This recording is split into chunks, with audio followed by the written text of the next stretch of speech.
नमस्कार साथियों, मैं हूं कृष्ण सैनी। आज हम आप आम आदमी पार्टी के ऑफिस में मौजूद हैं। डॉक्टर मनीष यादव जी हमारे साथ यहाँ पर खास मुलाकात में आपको दिखाई दे रहे हैं। आज हम विशेष मुद्दे पर चर्चा करने वाले हैं। जैसे आपको पता होगा कि जो हालिया विधायक है राव दान सिंह, उनके ठिकानों पर रेड पड़ी है और वो रेड ईडी की जो रेड पड़ी है उसको लेकर के हम कुछ खास चर्चा करने वाले हैं। तो मनीष जी, सबसे पहले हमारे चैनल में आपका स्वागत करते हैं। बहुत बहुत शुक्रिया आपका स्वागत है। मनीष जी, क्या कहेंगे, जैसे आज कई ठिकानों पर रेड की खबरें सुनने को आ रही हैं, क्या प्रतिक्रिया देंगे इसका? देखिए, मैं समझता हूं कि राव दान सिंह जी का पहले भी इस तरह का चर्चाओं में रहना कि कहीं ना कहीं किसी न किसी घोटाले, किसी न किसी केस में उनके ऊपर पहले भी इस तरह की एफआईआर दर्ज रही हैं, उनके ऊपर या कंप्लेंट दर्ज रही हैं, उनमें वो कहीं ना कहीं न्यायालय में इस लड़ाई को लड़ भी रहे हैं। और अब एकाएक ईडी की छापेमारी, और उसमें मैं पढ़ भी रहा था, देख रहा था कि कुछ 1350 करोड़ या 1390 करोड़ इस तरह का कोई मामला है, उसको लेके आज ये छापेमारियां शुरू हुई हैं और काफ़ी ठिकानों पे उनके ये छापेमारी चल रही है। भारतीय जनता पार्टी जब भी चुनाव होगा किसी भी राज्य में, तो ईडी और सीबीआई जैसी एजेंसियों का दुरुपयोग करना शुरू कर देती है। एक तरफ हम ये देख सकते हैं कि उनका इस तरह के केसेस में नाम पहले से चल रहा है, लेकिन ये कार्यवाही पहले भी हो सकती है, लेकिन चुनाव के वक्त इनको अमल में लाना, तो ये भारतीय जनता पार्टी का तरीका है चुनाव में उतरने का।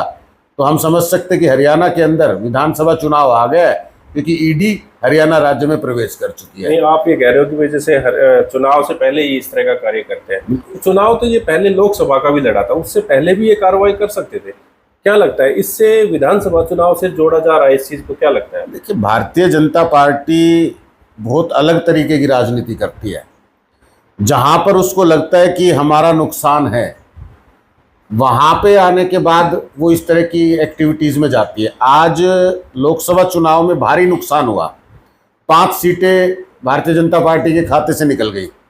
तो इस वक्त विपक्ष में जनता का जो मूड है वो कहीं ना कहीं भारतीय जनता पार्टी से हट रहा है। तो दूसरे पक्ष की तरफ ना जा सके, तो और कोई विकल्प ना बन सके, इसको देखते हुए भारतीय जनता पार्टी इन एजेंसियों के माध्यम से ये एक्टिविटी शुरू करती है।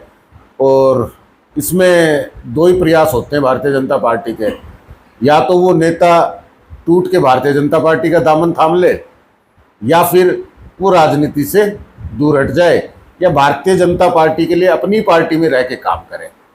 तो अब देखते हैं होना क्या है। राव दान सिंह जी के यहाँ छापेमारी जारी है, जब ये छापेमारी पूरी होगी तब निकल के आएगा कि असली मामला क्या है, क्योंकि अभी तक ना तो ईडी की तरफ से कोई बयान आया है, ना किसी भी एजेंसी से या राव दान सिंह जी की तरफ से या किसी भी तरफ से कोई भी आधिकारिक सूचना अभी तक नहीं आई है।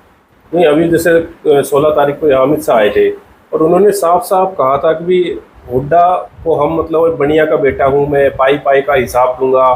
तो मतलब कहीं ना कहीं उसके 2-3 दिन बाद इस तरह की कार्रवाई होना, तो कहीं ना कहीं इससे भी जोड़ा जा सकता है। ये देख रहे हैं कि भी मैं खरा जवाब दूंगा आपको, तो ये जवाब क्या ये ईडी के थ्रू देना चाहते हैं? कि कांग्रेस पार्टी के अंदर भ्रष्टाचार, यानी कांग्रेस के नेताओं को अगर कोई भ्रष्टाचार के मामले में पकड़ना चाहे, तो जिस भी नेता के ऊपर हाथ डाल लो वही नेता हो सकता है कि भ्रष्टाचार में लिप्त मिलेगा। तो ये भारतीय जनता पार्टी अच्छी तरह जानती है कि कांग्रेस को कहाँ जाके तोड़ा जा सकता है। चुनाव से पहले भी तोड़ती है, और अगर चुनाव लड़के कहीं कांग्रेस जीत जाती है तो चुनाव के बाद भी तोड़ती है।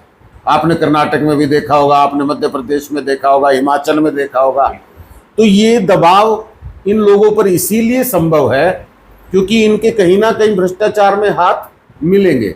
इनके कार्यकाल में घोटाले ऐसे हुए हैं, तो आसान हो जाता है भारतीय जनता पार्टी के लिए ये सब एक्टिविटी करना।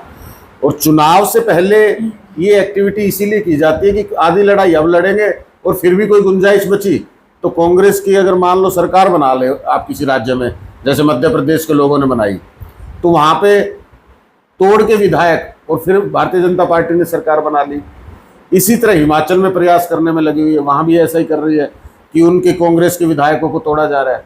तो यहाँ भी इस तरह का गेम जो है वो भारतीय जनता पार्टी खेलने का प्रयास करेगी। आपका सीधा सीधा यही कहने का मतलब है कि ईडी को दिखा करके, डरा धमका करके बीजेपी में शामिल कर लिया जाए? ये जो पिच है ना, ये पिच कांग्रेस की है। इस पिच पे भ्रष्टाचार कांग्रेस का है, कांग्रेस के नेताओं का है।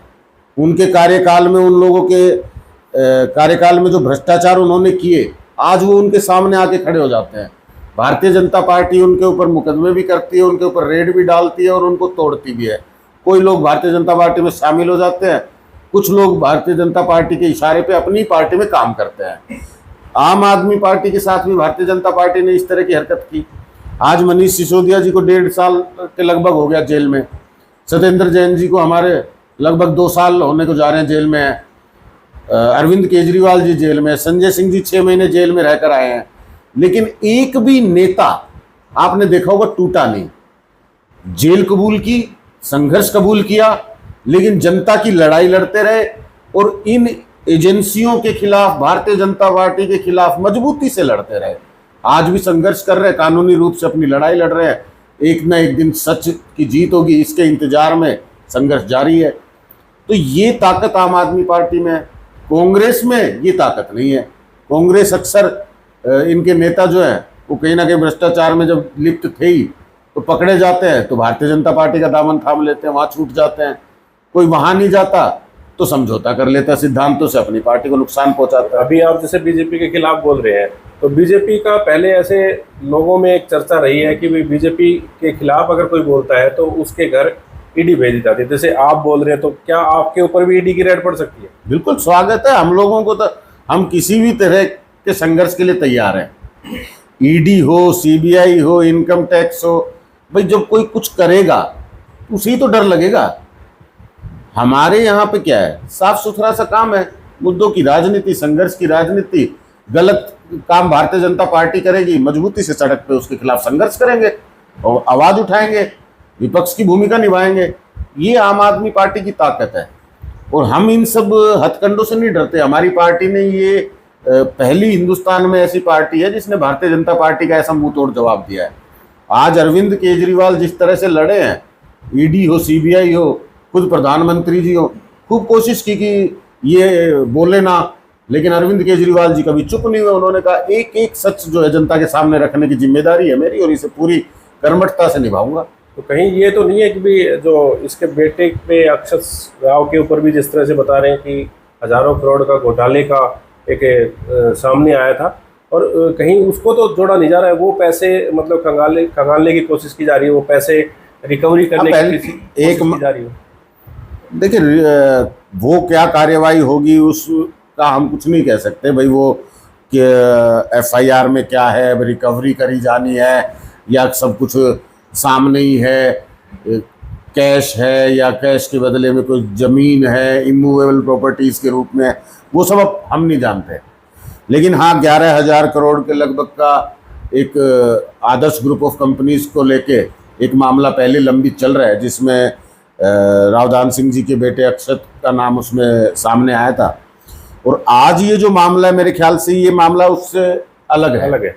ये कुछ 1500 करोड़ के लगभग 1300 कुछ करोड़ का जो मैंने कहीं पढ़ा, तो ये अलग मामला है।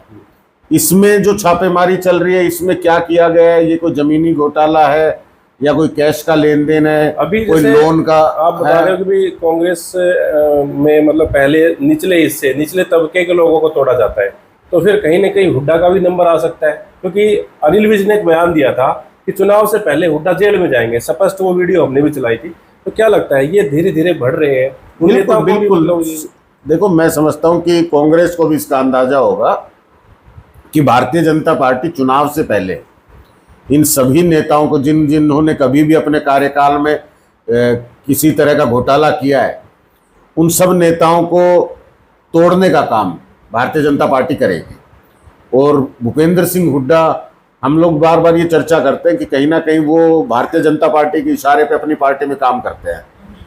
तो वो इसीलिए कहते हैं कि इतने घोटाले जिनके अंदर उनकी स्पष्ट भूमिका यानी कि बताई जाती है कि चाहे वो CLU के मामले हो, आय से अधिक संपत्ति के मामले हो, उनमें आज भी केस तैयार है।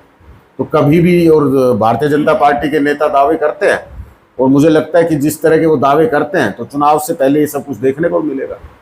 चलिए, अभी तो जांच जारी है, जो इनके जो ठिकाने हैं उनको खंगाला जा रहा है और अभी पता लग पा रहा है क्योंकि इनके जितने भी ठिकाने हैं सभी पे जो है ईडी की रेड पड़ी है। तो देखना अभी बाकी है कि क्या निकल के आता है, कितना टाइम और लगता है।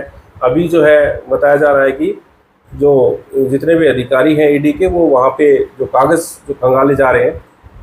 तो हम अगली अपडेट के साथ हाजिर होते हैं और अगली जो नए इंटरव्यू के साथ हम आपको कुछ नई बातें बताएंगे। तो आप इस खबर को अधिक से अधिक शेयर करें और इस चैनल को सब्सक्राइब कर लें। आप बने रहिए एमजीएन हरियाणा लाइव न्यूज़ के साथ। नमस्कार।